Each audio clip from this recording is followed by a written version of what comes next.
Today we welcome the legend that is Brian McCarthy, President and Global Field Operations at Rubrik. You either really care about people and their development or not. If this is better for you and your family, leave. I will help you get promoted. I'll help you go find the right jobs. It's not about me, it's about you and developing you. Brian made his mark at Click before key positions at App Dynamics and ThoughtSpot, and helped Rubrik navigate through an IPO. In this episode, we talk about how Brian's upbringing has shaped his unique leadership style. Right before my dad died, he said, whatever you're gonna do, if you're willing to put your name on your work, you'll be a success. We talk about his biggest regrets. I feel like some of those years was a blur. As a father, as a husband, I missed years because I was in constant chase mode. And how he was able to navigate executive relationships through an IPO. This is his playbook. This episode is sponsored by PGAI and Seller. Go and discover how these solutions can help amplify your sales execution. Check out the descriptions below. Welcome to Hunters and Unicorns. I'm Simon Kutis and I'm joined by my co-host Ollie Kune. Welcome back to the show, everyone. And it's with great pleasure that we introduce you to Brian McCarthy. Brian, welcome to the show. Thanks, Simon. Thanks, Ollie. Long time coming. Big fan of the show, and thanks for having me on. Yeah, I think, if we look back, we've obviously Dan Fougere and now you, and we've been struggling to get the both of you on the show for the last 5 years. So something must be going right, or our persistence is definitely paying off. By way of an introduction, not that you need much of an introduction, Brian, but you are currently President of Global Sales and Field Operations over at Rubrik. But today we want to go back to the kind of earlier parts of your career, because you've been through a transition, right? Obviously, the early parts of your career, you weren't necessarily part of the playbook per se, right? And you've gone through a bit of a transition, but just really want to go to how did you meet Scott Davis and those guys who I know really kind of were a big influence on the latter part of your career, let's say? Yeah, great question, Simon. So when I look back at my career, I got into two things. One, I graduated college in 3 years, immediately got married, jumped into like adulting, and so I was 21, and first real job was selling software. And I got a break, like a lot of people do, and I was an inside sales rep, and that was for a little British software company called Casewise. Previously, I sold for Northwestern Mutual while I was in university, kind of paying the bills, selling to professors and family members. But there I was at Casewise, and the reason I share this is because in many ways, you say like around, hey, I wasn't part of that playbook component. But what going to App Dynamics and in the later years revealed to me was it was really about a naming convention and formalizing the things that I had done all my life as a successful seller. And so when I landed at Casewise as a really young kid, I remember them asking me like, hey, did I have any W-2s? I'm like, yeah, from like Max and Irma's as a waiter. But what I figured out very quickly, because they didn't have SDRs at that time. It was you close deals, but they were smaller in size. What I found is for every 30 dials I made, 10 people I got on the phone. And for every 10 people on the phone, I booked 3 meetings. For every 3 meetings I booked, I closed the deal. And so I essentially reverse engineered and said, how do I become the best inside seller here at Casewise? How do I get promoted? How do I make more money? Okay, well, if everyone's making 30 and I make 60 calls, the outputs will take care of themselves. And that's actually what happened. I got promoted. I was a field rep at 22. And so I had this then crazy run. I went to a company called Idea Shear, which was a bigger competitor to Casewise, and had a 4-year run where I was worldwide rep of the year as a field rep. I was making great money. Was offered to go to work for Mark Wiedling, Corcoran, Parker Carroll over at Cognos, did taking that job. But the job I didn't take was Oracle. As part of the interview process, you had to present to the SVP. And so I presented to the SVP, this guy named Joe DiBartolomeo. But I said no. Went to Cognos, had a great run at Cognos, went to Club, all those things. Fast forward, Cognos gets acquired by IBM. Joe leaves after like 18 years at Oracle and runs worldwide sales at Dun & Bradstreet. And then they acquire a software company called Purisma, which did master data management. And I went with Joe, and he was really a first mentor for me. And I learned a lot from Joe. And so this is a little bit of a lead-in. Joe ended up then moving over to president at Click. And long story short, he ended up moving me into leadership for the very first time to run North America commercial. And it wasn't like, hey, let me promote you to an RD role. It was like, hey, you've been wildly successful, 8 years of either worldwide rep of the year or North American rep of the year, like just crushing numbers. Like, I want you to come into leadership. And I really had a tough time with that because, I was a father with 4 kids by the time I was 28, and now I'm 29 years old. And it was like, hey, who wants to listen to a 29-year-old kid tell them the things that they're supposed to do? And I struggled. Now I think they term that imposter syndrome or something, right? But like, I struggled with the idea that it made sense to leap into leadership so young. And Joe really kind of talked me into that, in that, like, hey, you have a real heart for servant leadership. Like, you want to serve the community. You almost left sales to go build houses in Mexico for poor people and do full-time mission. And like, you talk about mission all the time. What's more mission filled than like going and teaching a bunch of people to go do what you did? And that's what clicked with me into moving into leadership. And he moved me into like this role, which was like, hey, go, immediately come in, go build this sector out, and then go hire leaders underneath you and build that out. And, I'd never led before. And all of a sudden I was running North America commercial for a company that just went public. And the reason I give that as a backdrop is because one of the things that I did with Joe is we created what was called WANs, or he created the idea of WANs. I operationalized them. And all it really was what's called weekly activity numbers. It was just leading indicators. Right. But we were doing it and operating, and it was how many internal calls, how many external calls a week that you made, what the conversion ratio, how much pipeline did you create each week, what that converted in each stage. So funny enough, like, that's a long way of getting there. I'm sure we can edit some of that length out. But Simon, like, much of what you think of the playbook around PG, metrics, leading indicators, inputs that drive outputs had a different name associated with it, but was being executed in a regular way. And long story short, Scott Davis, Dan Fougere, and the Medallia crew were trying to recruit a bunch of my team at Click. At this point, I was running all like kind of North America at Click. And, we were doing well, publicly traded company, really smashing numbers. And we had a lot of talent. We built a lot of very talented folks, people like Phil Tanaccio and Ryan Hynek and Jason Etry and Brian Trowbridge, Matt Nolan. I mean, there was a lot of sellers that are now CROs that, John Capaldi, Brad Copeland. There's a lot of great talent at Click, Gabe Caviacoli. And they were trying to recruit a lot of folks, and they were running into a lot of challenges of getting anybody past the first conversation.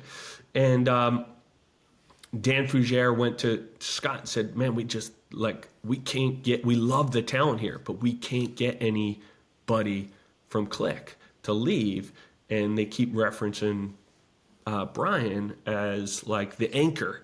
And so Scott says, cut off the head and the body will fall. That was actually his quote, which is humorous. And so Scott ends up deciding like, hey, look, let's go recruit Brian. So he cold calls me with that message like, hey, been trying to recruit all your guys. Nobody will leave. I got it. They're all pointing to you. I got to meet you. I got to know what you're all about. We met, we had a really good conversation. He wanted to try to bring me over to Medallia, and obviously I didn't go, but that formed a good relationship and friendship, Scott and the team. And then Scott ends up going to App Dynamics. Click got acquired by private equity, a lot of layoffs and the hard stuff that goes along with that. Not as fun as the building and the scaling. Gave a little window for me to kind of jump ship, and I went over to kind of like partner with Scott and build a little bit. The idea was kind of like, hey, let's go bring together the Golden State Warriors of like Kevin Durant and Curry, and like let's just capture as much talent as we can, and we'll figure out places for everybody. And it was a short run, but it was probably one of the most impactful runs in my career, where I learned a ton from people like Dolly, Scott, Jeremy Duggan, but also a lot of my peers and people on my team, some of the great leaders like Spencer Tuttle and Mike Ernest that, I promoted multiple times actually in a short year and a half, Dan Weinberg and others. And, Phil Cody, man, I had a lot of good people on that team. Great. And so that was a really great time period in my life. One, we destroyed numbers. We absolutely obliterated numbers. We developed tremendous amount of talent. We had a lot of fun, but we were all committed to learning. And for me, who was had already been president, had already been, leading North America, it was a great opportunity to reinforce that you're always learning, you're always getting better, you're always sharpening your skills. And so in many ways, it was a little bit of like, taking what I did really well and formalizing it and understanding how it all kind of pieced together to create a system, to really operationalize a system at scale. And that's what I really learned at App Dynamics. Brian, you mentioned that you entered into leadership, with a bit of self-doubt, and also in the same breath, there's then the conversation around people trying to hire some of your people in your team. What was it that you were doing so right, do you think, that that these individuals didn't want to leave you? A couple things. One, I do honestly care about the team. I think anybody that worked directly for me or on my team would no matter how many years you go back, would say, man, I might have had tough conversations with Brian, but there was never a period of time where I felt like he didn't really care about me. And that actually, I think, is a bit of the hallmark of my leadership style. It's not something that you can fake. You either really care about people and their development or not. And I have an approach which is like, look, if this is better for you and your family, leave. I'm like, and I'll help you leave. I will help you get promoted. I'll help you go find the right jobs elsewhere. It's not about me. It's about you and developing you. And I was always honest with people and said, look, I don't see that as something that's going to develop you, challenge you, or improve you or your family or your outcome. If I did, I would tell you, and I would be pushing you out the door because I care about you. And I think they believed that and knew that. And then I made every effort and always treat this way, that my job is to create the greatest possible environment for my sellers to thrive, that they want to be there. Just as an example, with Dolly at Zscaler, when he was at Zscaler, but when he was at Zscaler and I was running Rubrik, and we're very close friends, Dolly and I, and we text all the time, but we never held each other like, hey, don't recruit my guys. I know some people do that. We didn't. In fact, obviously, I recruited Izzy and a ton of people, and he recruited some folks, and we both have had this belief of like, no, it's my job to ensure my team wants to be here. And it's also my job to go get the best possible talent on the world. And it's Dolly's job to do the same there. And so that mindset approach is, I never looked at somebody with like disgruntled because they were trying to better their environment. I never looked at them like, man, why would you take a call? Like, and instead I looked at it introspectively of like, what am I doing that would have allowed somebody to take a call on my watch? How do I make our situation better that somebody doesn't even pick up the phone?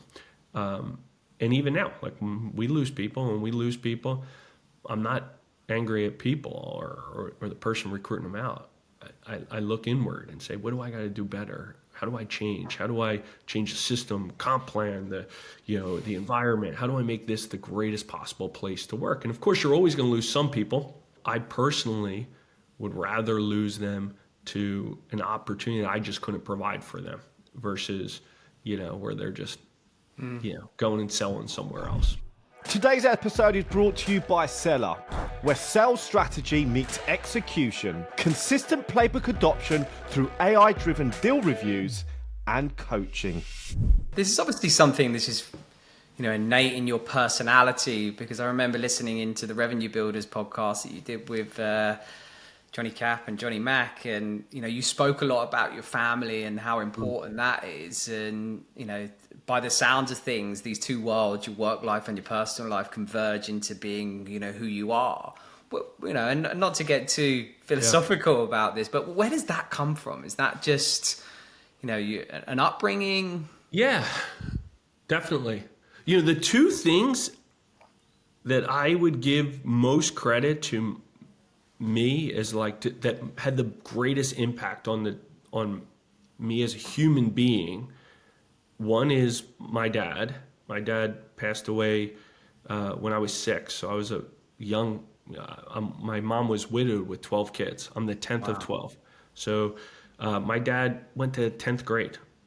He was a janitor, worked at the docks unloading, trucks and boats, and he was a taxi cab driver, and he left a legacy of hard work. I know others, probably have heard this story before, but actually it's funny. Like, here, I'll give you a little. This is my dad, right on my desk. This is me, and my sister Kristen, and my dad. So, Wow.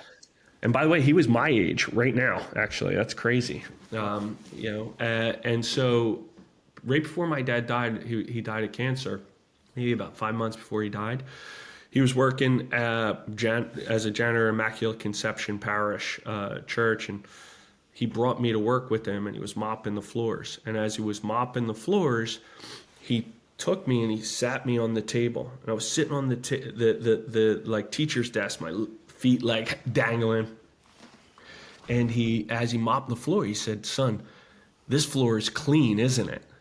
And I said, "Yeah, Pop, it's clean." And he said, "You know why it's so clean?"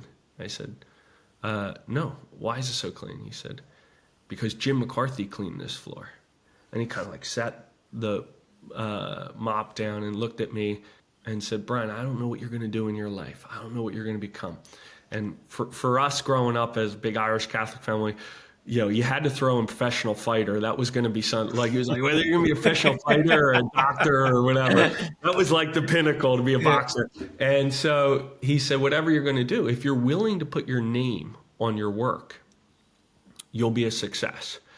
And the legacy that he gave me was that no work is beneath us, and that all work is a blessing, and be grateful for work, and be willing to put your name on it. If you're gonna make a cold call, be willing to hey, that was a Brian McCarthy cold call. If you're gonna fill out Clary, fill it out when somebody looks at it and says, "Oh, those updates, they're thorough.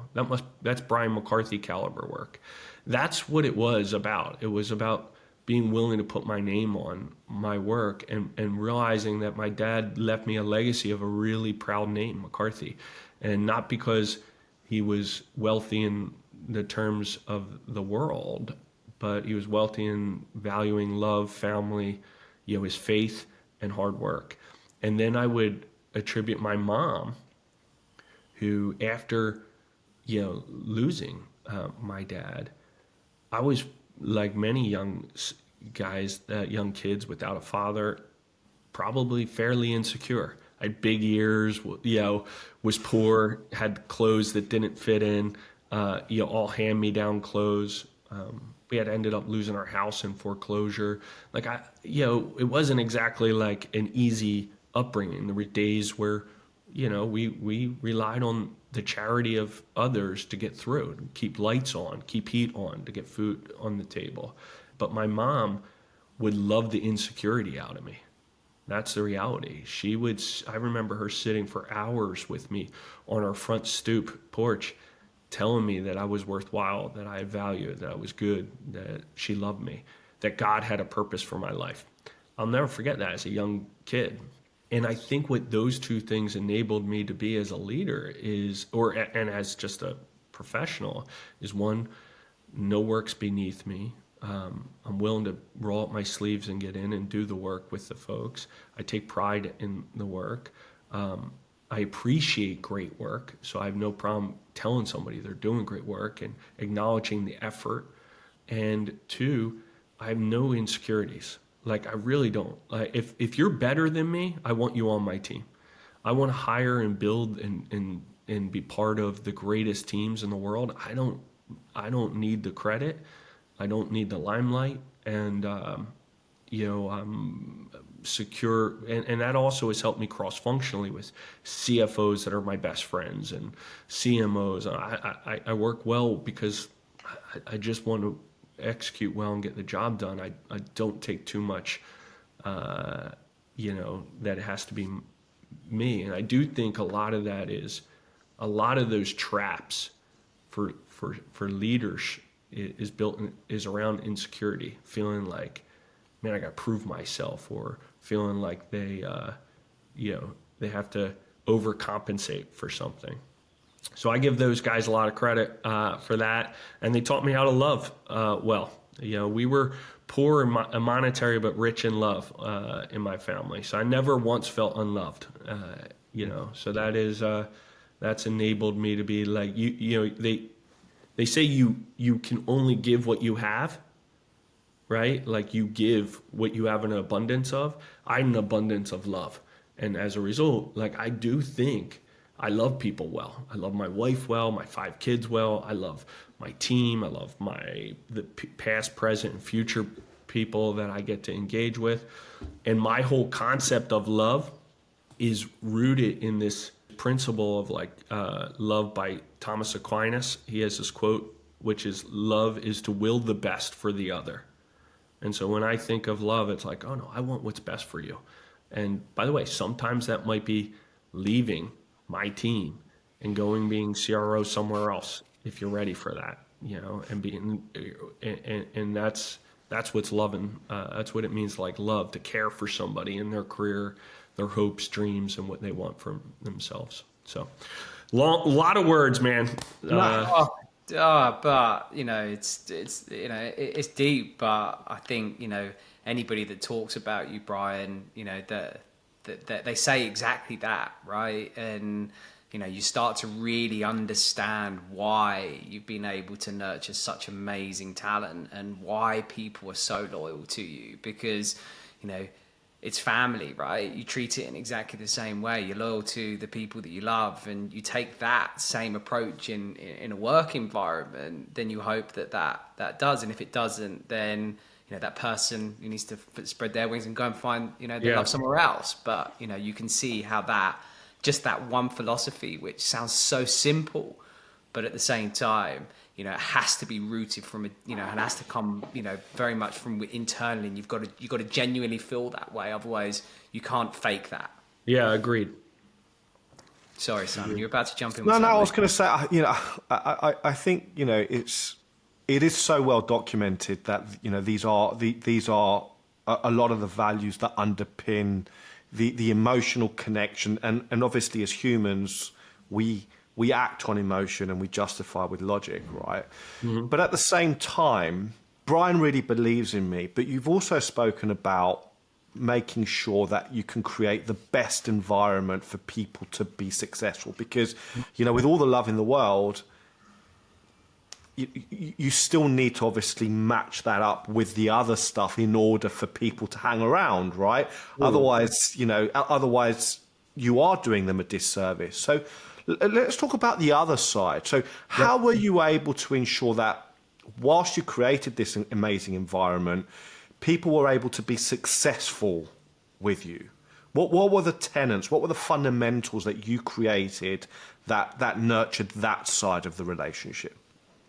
Yeah, so that's a great segue into kind of systematic, like creating a systematic environment for people to be able to operate well, right? And that comes down to a number of things. First of all, making sure that you create the right kind of balanced territories, as well as the right kind of quota to opportunity threshold. I'll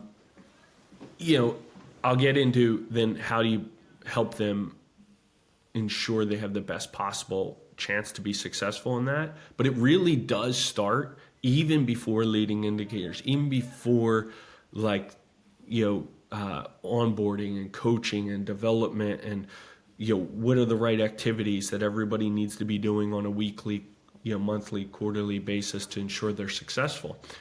It really at first starts with getting quota and territory right. And it's the thing that nobody really wants to say, because it's like, you like to think that it's everybody's got equal opportunity, but most companies that's not the case. And so the point is, everybody needs to be able to have a quota that's commensurate with territory. And once you get that right, then it becomes, okay, what are the activities that you need to drive to own your outcome? And so for me, as far as what you said, like how do you create the right kind of environment? Quota, territory, right comp plan that drives the right behavior. How many meetings did you have to have a week? How many new business meetings? How much VO or pipeline did you have to create? And what does good look like from a conversion standpoint once you have opportunities from stage 1 to stage 6? What does that look like? So building those systematic things in place to act a little bit like a WAN, a weekly activity numbers that I used to create for myself, but now in a systematic way for all leaders to look at, to be able to dig in and coach and help your sellers be successful. I'll just hit on one point on that, because I would say the most common challenge playbook leaders have is the yelling at the scoreboard mentality. And they say it all the time. If you're on here and talk about people, which is why I jokingly said to you earlier, I was like, I hate the term playbook. But if you talk with them, they all don't want to be a yell at the scoreboard. Everybody's like, they're petrified of being seen as a yell at the scoreboard or a micromanager, because that's not the idea of it. But it's easy to fall into it. The real idea, for the seller, they often are like, I don't want to be micromanaged. I don't want to be, like, no shit, I don't have enough pipeline. Thanks for reminding me. The reality is, what are you using those leading indicators for? Is it to tell you where somebody's not meeting the grade, or is it to identify areas where you can jump in and provide help and aid to your seller? Because it's not, that's the idea behind it. And so what we like to create a Rubrik is the idea that, okay, each of these leading indicators is going to tell us something. Do you have enough meetings a week? If not, why? So let's look at that. Do we have the right SDR coverage, the right events, the right pipeline, the right marketing activity in your region? Is your territory balanced? So our first question isn't going to be, let me jump in and tell you why you're doing all the wrong things. Let me just That's the first indicator, is that maybe something's off. If you can't book meetings, we know our product has good product market fit. So then what's wrong? Do we have the wrong territory, the wrong alignment, the wrong resources? Oh no, that's all good. Okay. Well, what's your cadence? Like, let's go through. Who are you calling? What's your call plan? What's your PG plan? Can we help you target better people? That's coaching. Like, all right, rather than call this person, try calling this person. All right, you're calling the right people and you're not getting meetings. Okay, let's go through your pitch. What's your voice? Let me help you with that. Remember, this person's goal is to make money. So, like, you're just helping them with that input to get to the output. And that same coaching from a leading indicator will play out. All right, great, you're having enough activity, but nothing's converting over to VO. All right, let's go through your first meeting pitch. You know, it's one of two things. You're either not able to capture our value proposition the right way, or you're calling on the wrong people. Let's go figure out what that is. You keep getting stuck at stage 3 and you're not able to get out of stage 3. Looks like we haven't been able to set up the required capabilities and influence them in the right way. Let's go through how we do that. So the idea behind all of these things is to create opportunities of where you can help your seller help themselves to be most successful. So systematically, territory, quota, comp plan, then it's about coaching and development, and that's on selling skills as well as product knowledge, and really helping our sellers to understand like deep differentiation within product. I personally, and I've said this a few places, I was at a Sequoia event and I shared this comment and it shocked people. I actually think the most important selling skill is intellect and intelligence. And people are like, oh yeah, I know that for like hiring engineers, but salespeople? And I think it's the biggest differentiation for great sales companies and average is how quick your sellers are. By quick, I mean intellectually quick. Maybe they're not graduating from MIT, but their ability to understand product knowledge, fairly deep, broad, understand differentiation and changes that happen rapidly is super critical. Understand it and be able to articulate it without having to rely on a technical resource to do that, I think is super important. So again, I have 2 pillars of that enablement that are really important. One is the technical side, ensuring they have the full breadth, as well as the selling skills. So they're the things systematically you have to put into place to give the team the support they need to go be successful. Thanks to our sponsor, Pipeline Generation AI, the platform that researches your top accounts, creates insights and assets to help you engage more effectively. Elevate your conversations and transform your pipeline with Pipeline Generation AI today.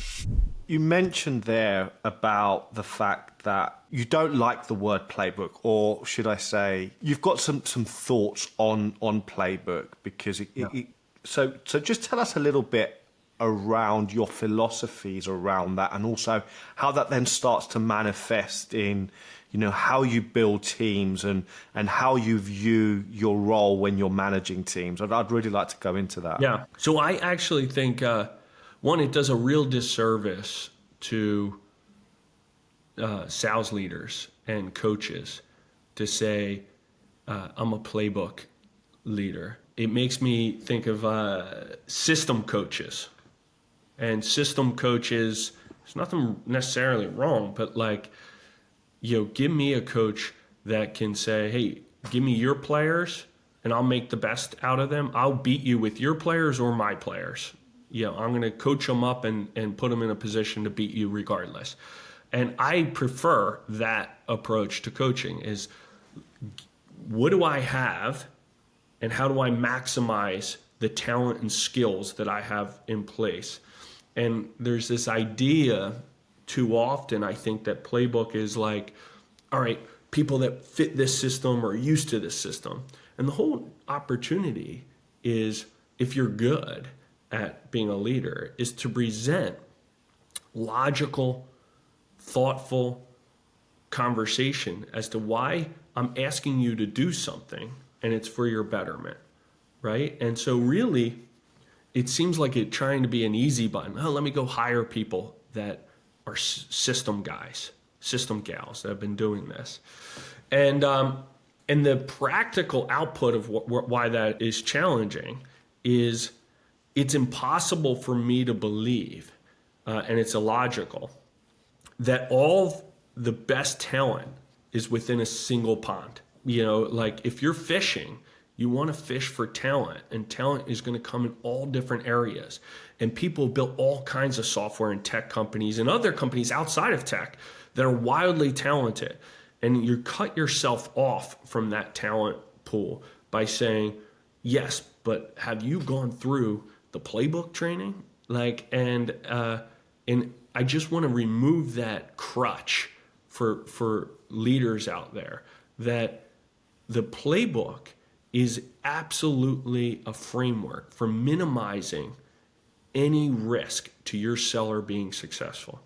That's what it is. It is, here's the best possible set of activities and systems that if you follow, you have the best possible chance of being successful on the other end.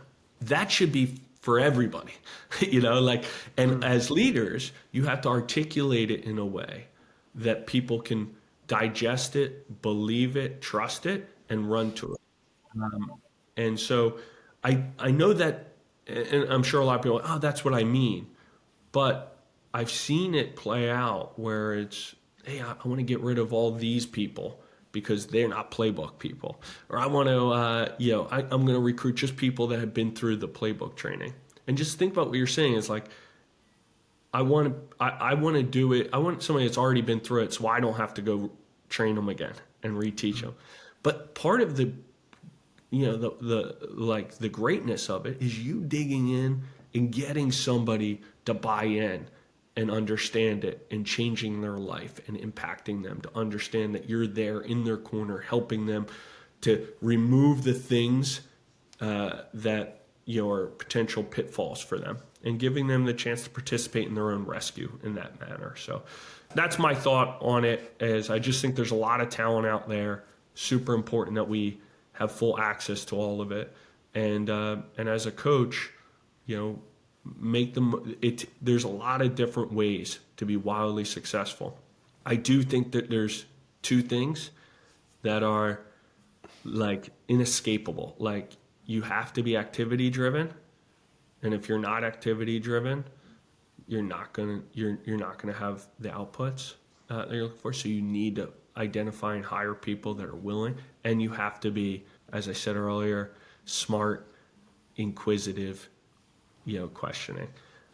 Then the disciplines and the activities, the sets, is just about you as a leader being good at articulating the why behind all of these things so that you can drive buy-in. One of the other themes that we spoke about offline, which was really interesting, and and you've seen a lot, and I think we've seen a lot as well, which is individuals trying to rush their career and being in a hurry. Can you just share with the audience a little bit around what you've seen in that? Yeah, perhaps how you reflected on your career as well, Brian, because I think some great point for me personally, and then I think more than ever there is a rush to get promoted, to get to the next thing. I've seen it over the last 5, 6, 7 years, more so than I did when 20 years ago. It's this sense of one good year demands promotion. One good deal demands promotion. There's two fallouts from this desire of this constant rat race of feeling like this ambition drive of like, all right, I got to get promoted. I got to get to first line. Then I got to get second line. Then I got to get to third line. Then I got to get CRO. And I have to follow this path, and I had to move, every 2 years, every year. The two fallouts are this. One is, man, it is really damaging to people's quality of life.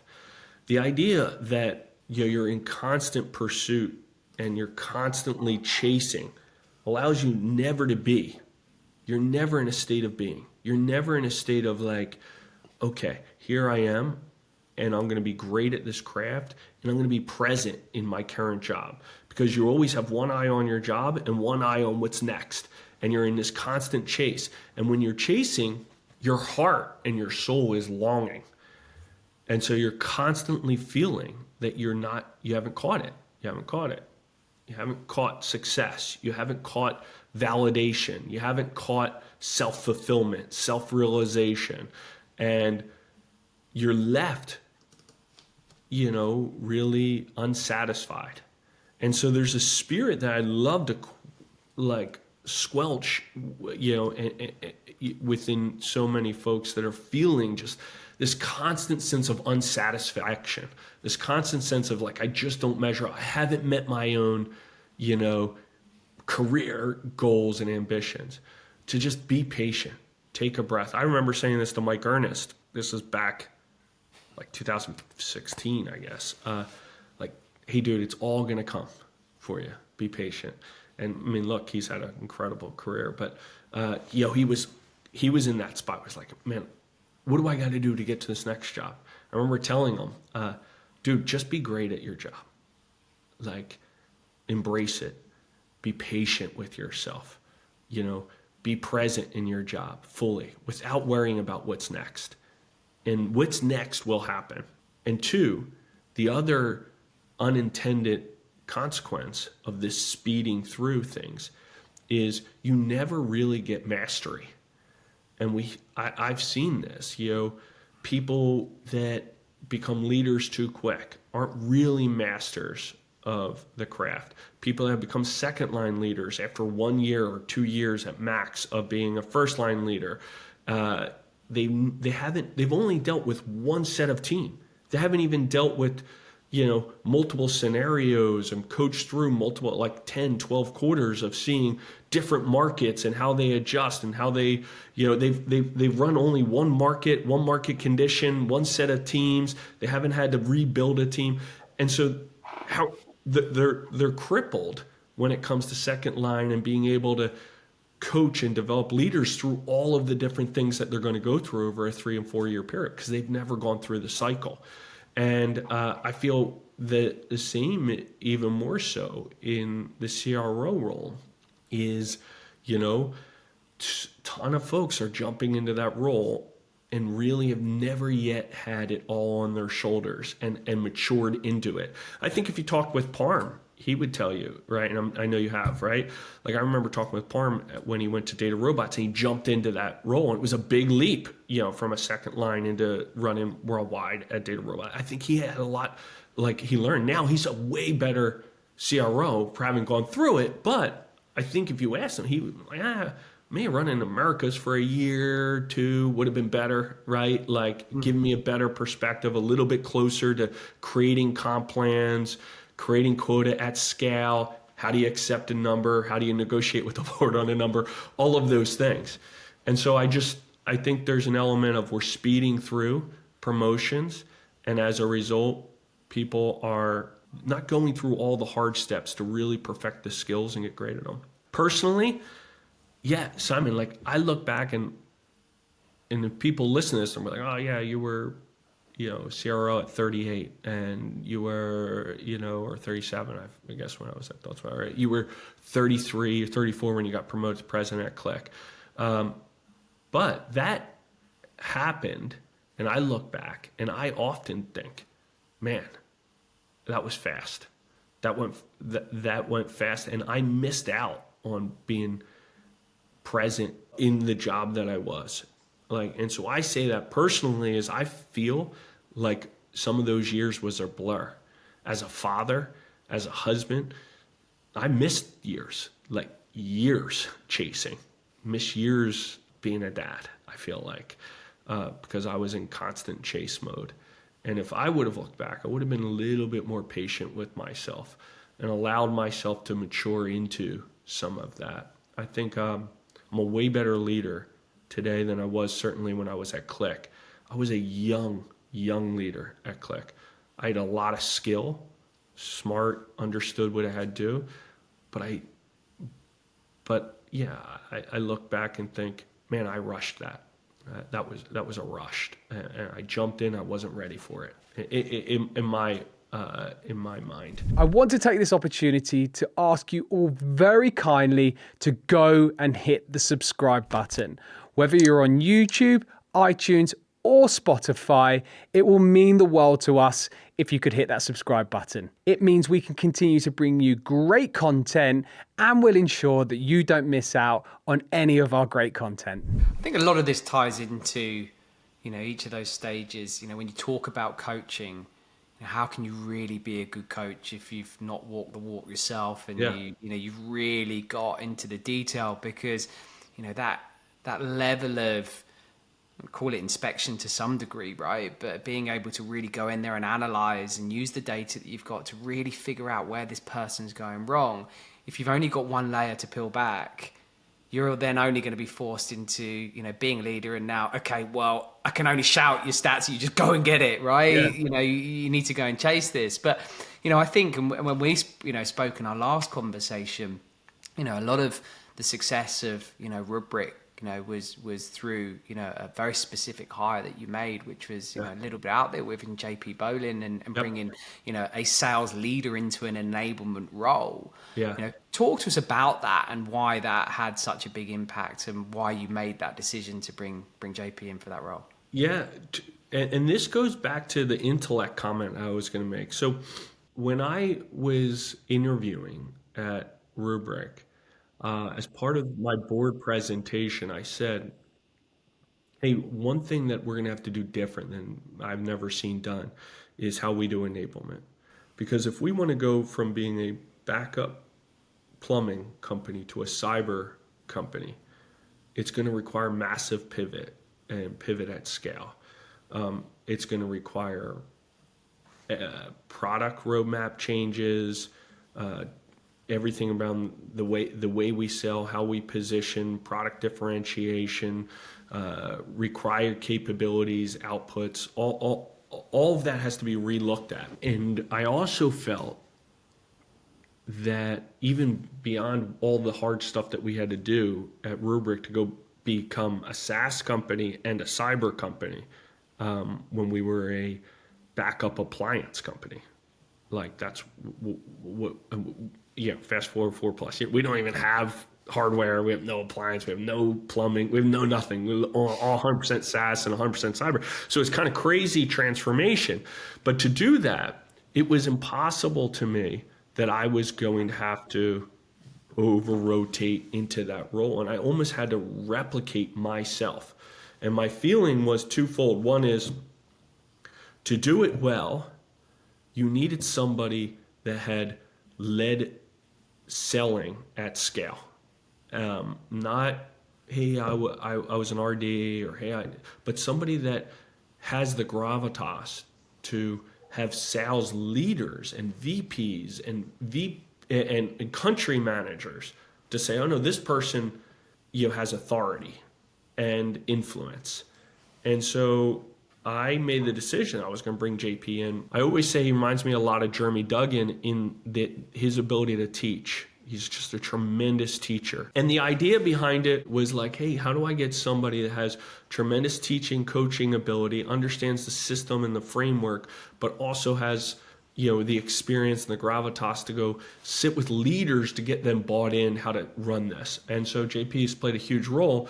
When I say about Intellect, the enterprise technology space changes so rapidly. Our first meeting deck changes every 90 days. We have new products that we release every 90 days.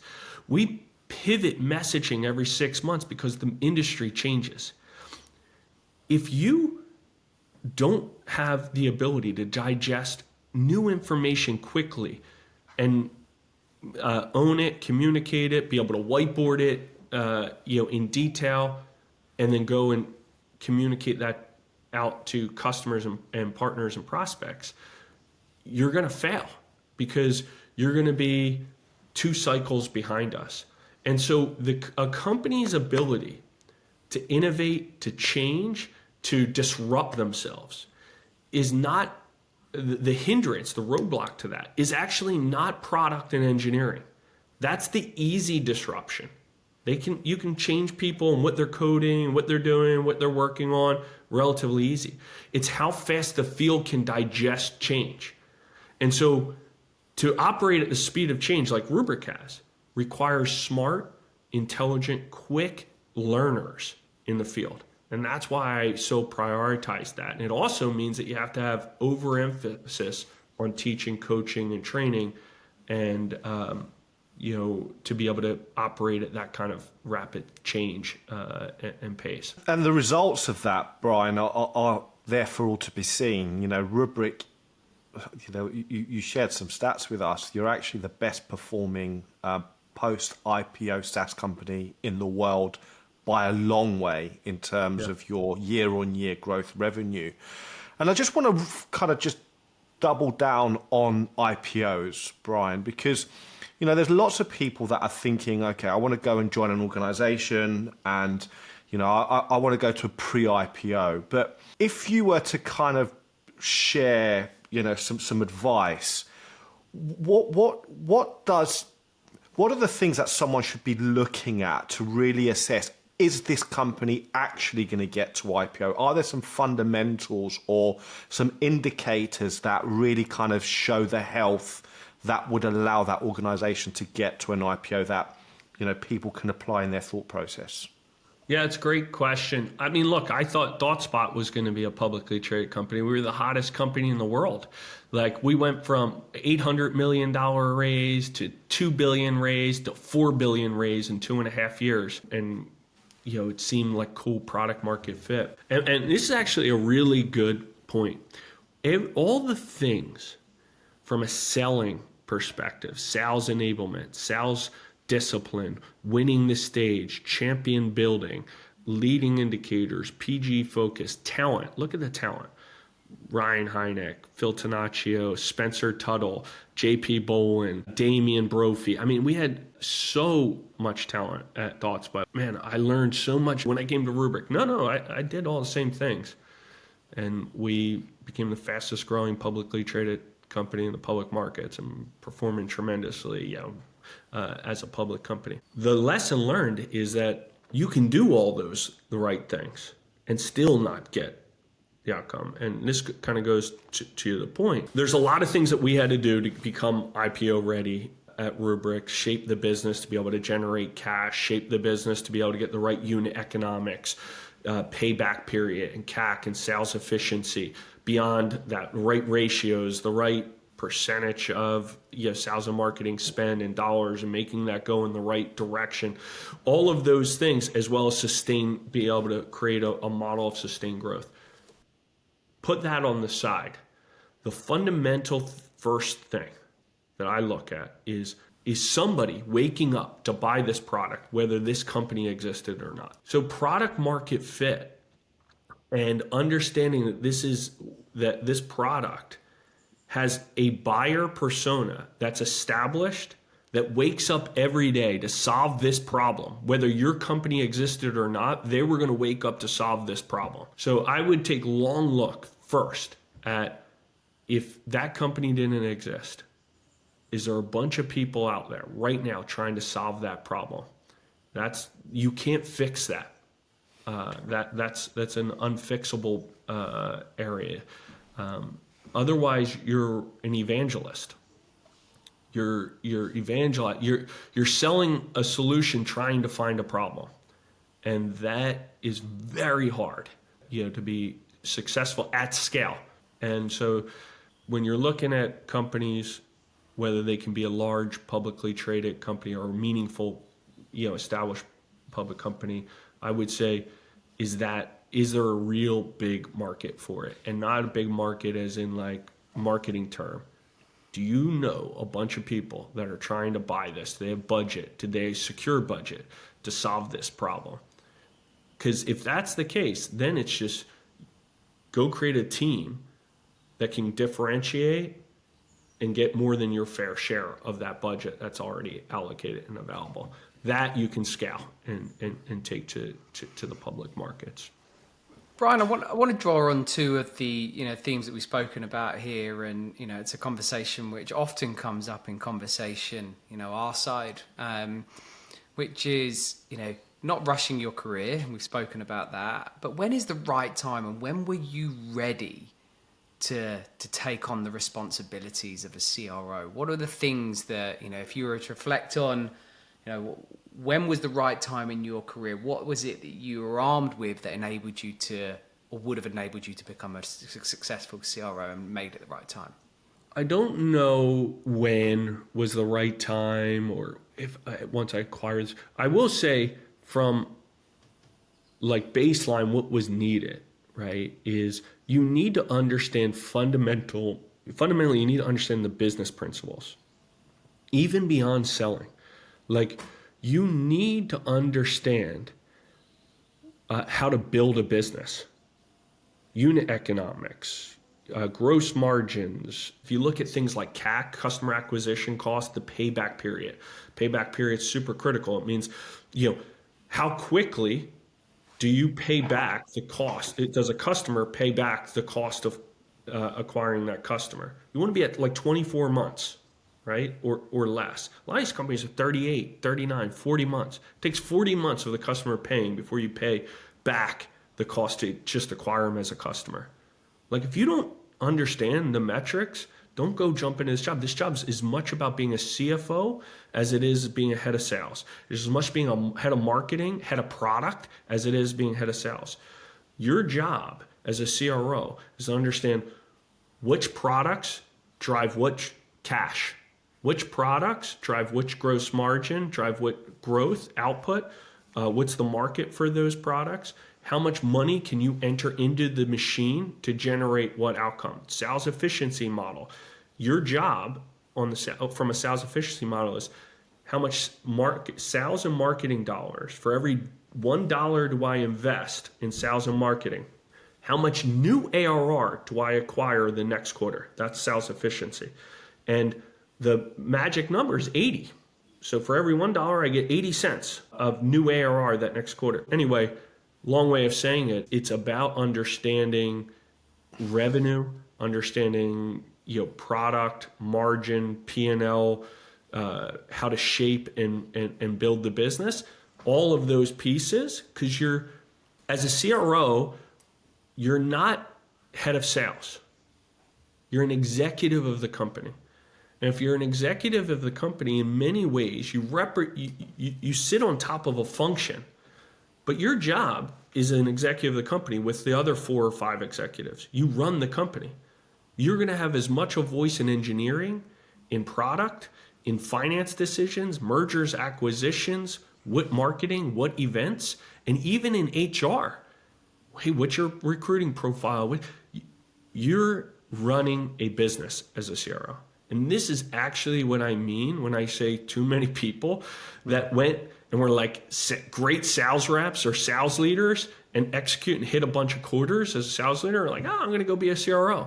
But they don't even know anything I just mentioned, any of the terms. They don't even know the terms. They sit down with the CFO. And this is why CFOs run over sales leaders. Because they don't know, because the CFO is looking like, this guy doesn't understand how to shape and build a business. And this is also why my CFO, Kieran, and I, literally, we text all weekend long, and because we're joint partners in building and shaping a business. So I would say that is really an important piece. Then you combine that with sales execution, with, how to inspire, build culture, build an execution machine, and you have a chance to build a really great company. Well, I just want to phone this. I don't think we can throw that out there, but not necessarily give some of the answers to where you would go and how you would learn, and what's the process, and how did you learn about some of those components which you wouldn't necessarily be it's a really exposed to as a leader, as a really good question. So actually at Click, I learned a ton because we got acquired. So I became obsessed with data and numbers as an output of that. I was 34, 35 at the time, running North America, and was like It was a great learning opportunity. And then even through the PE acquisition, understanding, like, first time I think I even understood EBITDA and what EBITDA meant and why they, and how did they buy companies, and how, what did that leverage debt mean, and how did you pay it back? So dedicated myself to really understanding the detail behind it. Did you have anyone that you kind of bounced that with? Did you have any mentors that really helped to kind of help you understand that? That must have been an important part of the next transition for you, right? Yeah, I mean, I had a lot of people, like Joe DiBartolomeo has been, is a brilliant guy, great to spend time with, talk with. Mark Thurman, another guy, spent a lot of time talking through detail with. Joe Francis, who ran ops at Click and then, did a lot of VC work or NPE work. He's a great guy, mentor in many ways with those days. And then certainly, as then spending time with, folks like Dolly and all. It's interesting because that would have elevated you, right? Because, again, the fact that you went through that and had those experiences, and it kind of goes back to what you were saying about sharpening. You went through an experience which you probably unexpected how much that actually shaped you to become who you are today. But that is through experience, and that would have elevated you for sure. Yeah, for sure.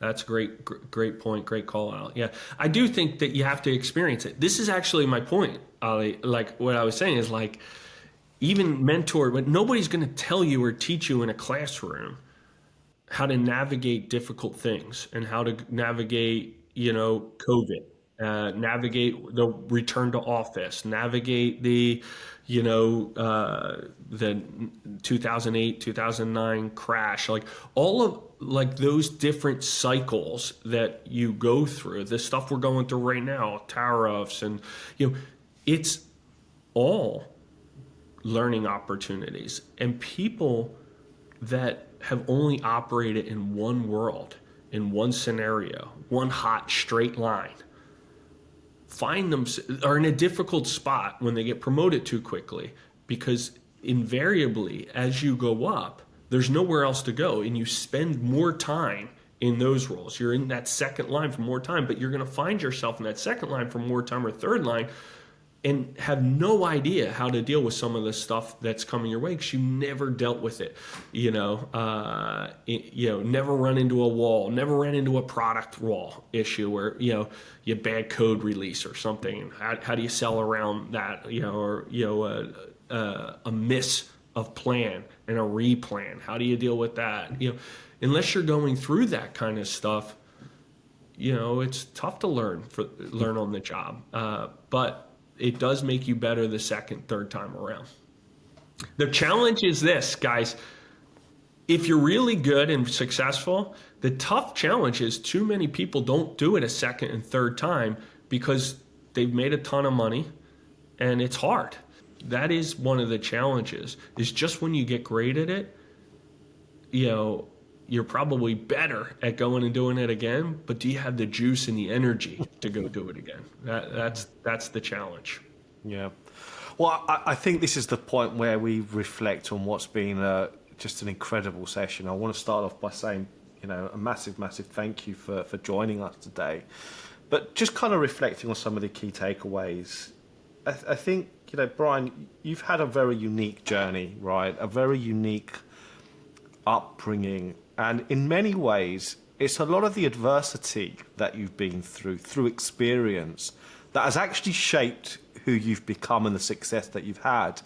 And I think that's a real testament to your attributes, who you are as a person, the fact that, the humble beginnings. And I think it goes back to the relationship you had with your mum and the memories you have of your father, about you wanting to have pride and being able to put your name to it, being able to reflect on everything you've done and say, this was Brian McCarthy's work. And I think those words have really kind of fundamentally kind of driven you to get to where you are. But it is the learnings.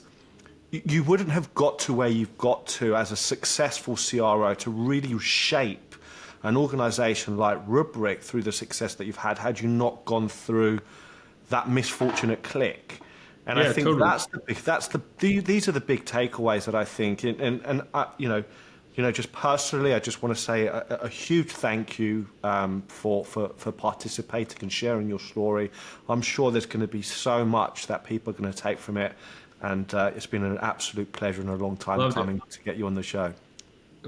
Loved every minute of it. Thank you, Ali, Simon. You guys are great guys. Love the conversation. Look forward to catching you live at some event. Absolutely. Yeah, no, definitely. I think, this podcast probably could have gone for another 5 hours, just to even get some of it, what exists in your brain and, through your experience. So, thank you for sharing what you have. And, I really do appreciate your time. So, and especially the stuff, which is, your personal stuff around your father as a youngster must have been really, really tough. So, thanks for sharing that. Well, to all our listeners, thank you so much for tuning in. If you like what you've heard, please do subscribe to our various channels on iTunes, Spotify, and YouTube. All the links will be in the description below, and we look forward to welcoming you back for another session very soon. Thank you and goodbye.